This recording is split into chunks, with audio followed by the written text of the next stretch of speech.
a nossa conversa, foi um levantamento que a ANEC, Associação Nacional dos Exportadores de Cereais, fez comparativamente. Levantou, considerando em cima da soja, tendo por base, ela fez um estudo em cima de soja. E pegou Brasil, Argentina e Estados Unidos. Bom, a Argentina, é claro, ela tem uma certa eficiência ferroviária, não é tão grande, mas tem uma eficiência de porto muito melhor que a nossa. Nós vimos uma visita lá alguns anos atrás, custo portuário lá de $4. Os nossos aqui não ficam, acho que dificilmente fica abaixo de $7. Em determinado momento chegando até $9. E aí o grosso do plantio da soja da Argentina não passa de 400 quilômetros do porto. O nosso está cada vez ficando mais distante. Mas, comparativamente com os Estados Unidos, que eu já coloquei aqui, a 1.000 quilômetros do porto, então a nossa está pesadíssima.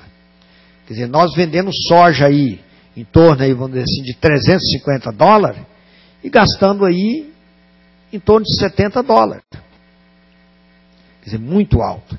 Enquanto que os Estados Unidos estão gastando em torno de 6%.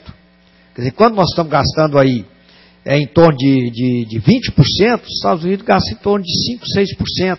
O da Argentina, com essa maior proximidade do porto e também com esse custo portuário baixo, fica muito próximo dos Estados Unidos. A média dos Estados Unidos está de 16 a $18, o da Argentina está de 18 a $20. O nosso, a média, considerando as grandes distâncias, vai ficar em torno de 70 a $75. Então, quer dizer que nós estamos gastando, comparativamente com os Estados Unidos, 3 vezes meia mais. É aquele valor que eu coloquei também aqui. Nós estamos gastando muito mais do que os Estados Unidos. Se somar no total da safra, na soja, fica em torno de 18% a mais do que os Estados Unidos gasta. E aí aquela posição que eu coloquei. Em cada 5 safras, nós estamos perdendo uma comparando com o produtor americano. É uma situação crítica. Eu acho que tem alguns outros pontos aqui que vale a pena a gente também... tem mais questões colocadas aqui. Outra pergunta aqui em meio. O produtor enfrentou alta incidência de ferrugem da soja na safra 2009-2010.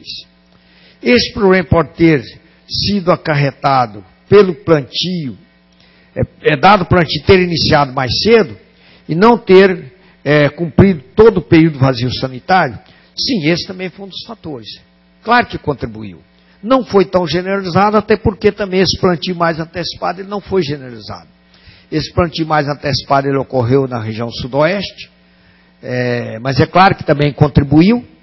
Mas nós tivemos um ano passado, embora com um clima muito favorável, naquelas condições que eu falei, a chuva foi muito regular, tá? Em termos de temperatura também não teve grandes variações, então teve uma série de fatores. Começou-se a chuva mais cedo, permitiu um plantio assim, e a chuva muito regular, então permitiu um plantio rápido, isso ajudou um pouco mais a controlar. Claro que nós tivemos ainda muitos problemas, muitos focos registrados, um pouco por essa antecipação, mas um pouco também até porque foi um ano mais chuvoso do que o normal. Esse ano, é claro, sendo um ano assim de menos chuvoso, um clima um pouco mais cedo, talvez facilite um pouco aí o controle. E também, como a chuva, tudo está indicando as previsões climáticas que não vai ter nível de umidade suficiente para plantar mais cedo, então isso também já auxilia no controle. Então não vamos dizer que a antecipação ano passado foi o grande vilão, mas que contribuiu. E essa é a preocupação de que não ocorra essas antecipações. Outra questão é como está o seguro rural e os recursos do governo federal. E a subvenção do seguro aumentou o recurso? Então, eu tinha colocado uma rápida pincelada aqui, mas vamos reforçar isso aí, que o ano passado teve um volume orçado em torno de 220, acabou sendo liberado em tempo hábil em torno de uns 200, e as seguradoras acabaram aplicando em torno de 290. Então, ficou um saldo a ser pago às seguradoras de 90 milhões. E como esse ano, até agora, que está orçado, é o mesmo volume do ano passado, que é em torno de 220, nós, no momento, estamos com 90 milhões a menos, que já foi bloqueado para cumprir aquela do ano passado. Então, por isso que a gente colocou aqui, que nós já estamos empenhados, que a CNA criou há 15 dias atrás um grupo de trabalho para estar acompanhando assiduamente, para fazer todo o possível para aumentar essas subvenções desses recursos. Porque é uma pré-condição. Assim, esqueci de ressaltar anteriormente, foi um avanço aí que nós tivemos, que é um outro empenho que todas as entidades, que toda a cadeia do seguro vem lutando aí desde que foi aprovado o decreto, que o decreto previa isso, que é o tal do fundo de catastro. O que é o fundo de catastro? No seguro agrícola, você pode ter uma perda muito grande, ao ponto de que não só a seguradora, mas o ressegurador não suporte aqueles valores. Por exemplo, o pessoal gosta de dizer, nunca você vai bater 1000 carros aqui em Goiânia de uma vez, mas você pode ter uma seca no sudoeste goiano, que vai afetar aí 50% da safra do estado. E é um prejuízo tão grande que praticamente desestruturaria todo o setor segurador agrícola. Para evitar isso, é criado um fundo chamado Fundo de Catastro. Ainda não está definido o que é catástrofe. Quando a perda for mais de 40%, mais de 50%, isso tem que ser definido. Mas, enfim, o conceito é de que quando você tiver uma perda que seja muito bem acima do normal, vai se utilizar esse fundo de catástrofe para cobrir uma parte daquela perda, para evitar de desestruturar segurador e ressegurador. Já foi um grande passo, mas é claro, foi assinado um decreto recentemente. Ainda falta agora o governo alocar os recursos, mas já é um passo a mais aí para fortalecer.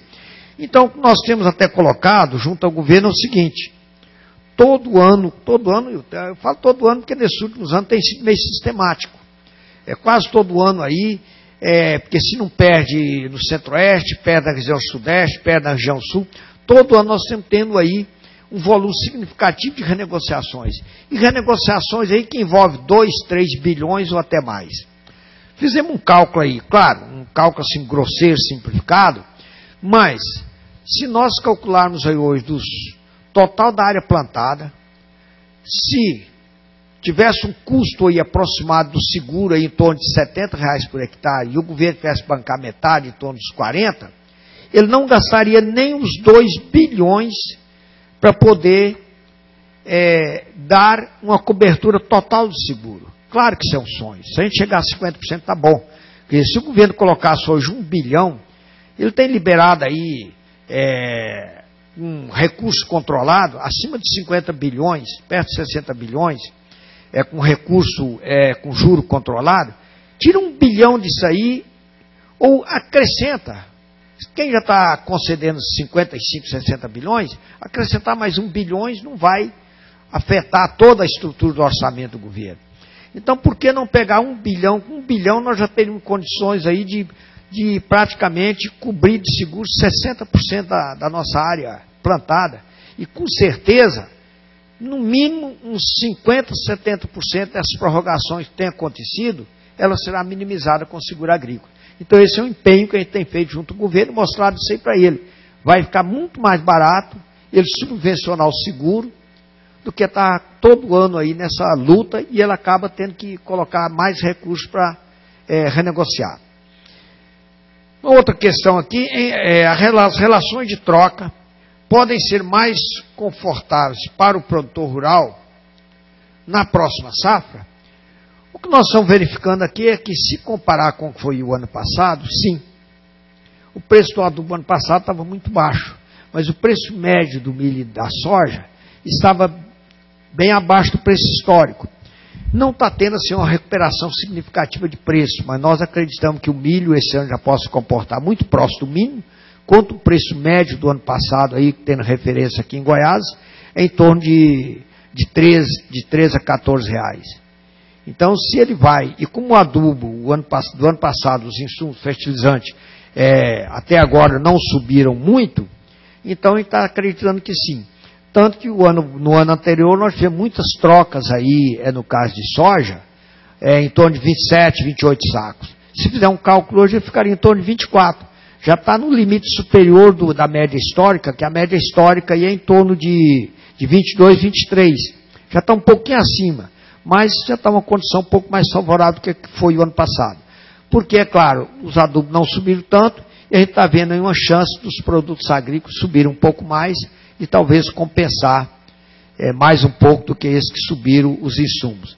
Mas também a gente não vê espaço, porque nós acreditamos que não haverá acréscimo na área plantada total. Com certeza, aqui em Goiás, na maioria dos estados, vai haver uma certa migração de milho para soja, agora na primeira safra. Um pouco de crescimento de algodão, mas no total nós não acreditamos em aumento da área plantada. Não havendo aumento da área plantada, então também não haverá pressão. A cana que continua crescendo um pouco, mas também desacelerou, se compararmos aí a 2, 3 anos atrás, o crescimento da área plantada.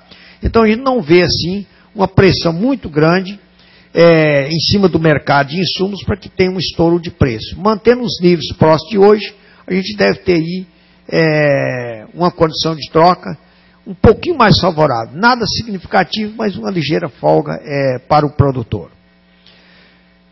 Outra questão, qual a recomendação da FAEG para o próximo plantio? Qual a análise que o senhor faz? Comparando com a safra 2009-2010. Bom, a primeira colocação é ressaltando aquela que eu fiz logo no início. Clima. Teremos uma situação de clima mais instável e com certeza mais rígido do que o que foi o ano passado.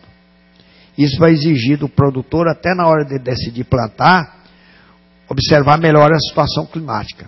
Com certeza vão ocorrer alguns veranicos, tudo já está indicando que o plantio vai atrasar um pouco mais comparativamente com o ano passado, então ele tem que estar atento a essas situações climáticas, que tanto vai estar afetando, no caso da produção, como pode também ter algum efeito em relação ao preço. Então, primeiro o clima, e o clima tanto com relação ao preço, como em relação a esse momento de plantio.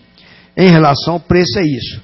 Com certeza, sendo um ano de estabilidade climática pior que o ano passado, um clima mais instável, com certeza os preços também vão ser mais estáveis, porque vão ser influenciados por isso. Então, vai exigir do produtor uma atenção muito maior que o ano passado para comercializar. E, inclusive, antecipando. Eu acredito que aquele que já começar a ficar atento desde agora, ele vai ter mais chance, talvez, de ter um preço médio do que aquele que esperar para o final. A não ser que ocorra alguma coisa imprevisível, de agravar muito o clima e ter uma perda muito acentuada. Bom, dentro das considerações que nós tínhamos proposto a fazer, eu acho que nós conseguimos aqui abranger todos os tópicos que nós colocamos. As perguntas vieram a completar essas nossas abordagens, e diante disso, nós queremos mais uma vez aqui, como exemplo de outras considerações desse tipo que tiveram, e agradecer a participação de todos aqueles e dizer que nós vamos estar aqui com uma certa frequência acompanhando, e essa nosso bate-papo aqui também vai estar disponível aí no site da FAEG, www.faeg.com.br, que aquele que às vezes já começou a assistir aí do meio para o fim, ou vai receber a notícia um pouco depois que ocorreu essa discussão, ele poderá estar assistindo, estar acessando através do nosso site. E colocamos que quem assistiu, que divulgue, que traga cada vez mais produtores, porque eu acho que é muito importante essa discussão que a gente faz, para que o produtor esteja cada vez mais a par de todas essas condições, inclusive também trazendo sugestões para nós, tanto de tema como ser abordado, como também participando das discussões. Eu acho que isso fortalece muito esse processo e também nos ajuda muito, porque nós estamos aqui, estamos acompanhando essa posição nossa de mercado, mas pode ter alguns problemas muito locais, que esteja fingindo mais o produtor, que a gente ainda não detectou, e trago esses assuntos para as nossas discussões. Só temos a agradecer, muito obrigado, e esperamos sempre contar com vocês, e que vocês continuem difundindo isso aí, para a gente ampliar bastante essa base nossa de discussão. Em nome da FAEG, do presidente da FAEG, José Marchiralho, queremos agradecer a participação daqueles que marcaram presença nessa discussão. Muito obrigado.